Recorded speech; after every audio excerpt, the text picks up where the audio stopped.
نکال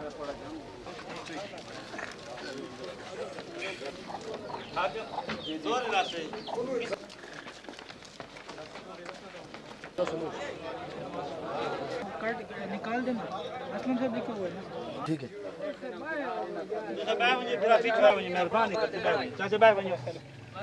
رہا ہے تو آپ کو یقین دلاتے ہیں کہ میری پوری پارٹی پاکستان مسلم لیگ نون یہ متاثرہ لڑکی اور پوری خاندان کے ساتھ ہے.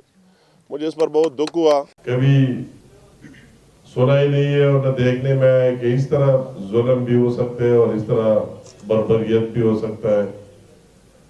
اس حوالے سے ہمارا فرض بنتا تھا کہ ہم آ جائیں اور وہی جو متاثرہ ہماری بہن ہے بہو کی بہن ہے وہی متاثرہ جو خاندان ہے جن کے ساتھ زیادتی ہوئی ہے اس کے پاس جائے اور اس کے ساتھ ہمدردی کا اظہار کرے. ہماری پوری بھرپور ان کے ساتھ تعاون رہے گی. ہم نے کہا کہ آپ کی لیگل اسسٹنٹ جن کورٹس میں جاتے ہیں جو وکلاء کی فیس ہو انشاءاللہ تعالی ہم اس میں بھرپور مدد کریں گے.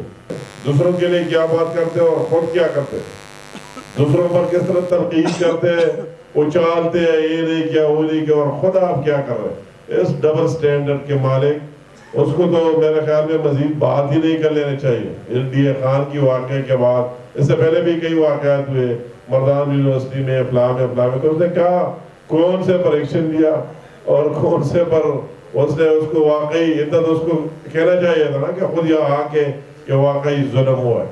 جس مقصد کے لیے ہم آئے اس اظہاری یکجہتی کے لیے آئے, اس پورے ڈی اے خان کے عوام کے ساتھ اس خاندان کے ساتھ اس بیچاری لڑکی کے ساتھ, اور جو کچھ ظلم ہوا ہے انتہائی قابل افسوس ہوا ہے, قابل مذمت ہے اور قابل شرم ہے. پی ٹی آئی کے لیے قابل شرم ہے. اس کا بھی یہ انصاف اپنا نام تبدیل کر لینے چاہیے, کوئی تاریخ انصاف کی جگہ تاریخ انتشار یا کوئی اور چیز رکھنا چاہیے. کہ میں نے بلین ٹریز لگائے تو میں دیکھ رہا تھا کہ وہ ٹریز کدھر ہے, تو آپ کے ڈی اے خان میں ریگستانوں میں کسی جگہ تو مجھے نظر ہی نہیں آ رہے, تو مجھے پتہ ہی نہیں ہے کہ کدھر کہتے ہیں میں نے 1 ارب 14 کروڑ درخت لگائے پودے. واقعی آپ نے اربوں روپے کی آپ کے کارندوں نے ضرور کرپشن کیے مگر وہ کوئی کے پی کے کی سرزمین پر نظر نہیں آ رہا.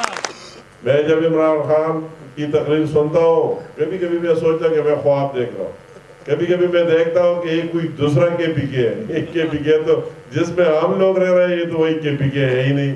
اس کے پی کے میں تو نہ انصاف ہے نہ عدل ہے. آپ نے دیکھ لیا ڈی اے خان کے لوگوں نے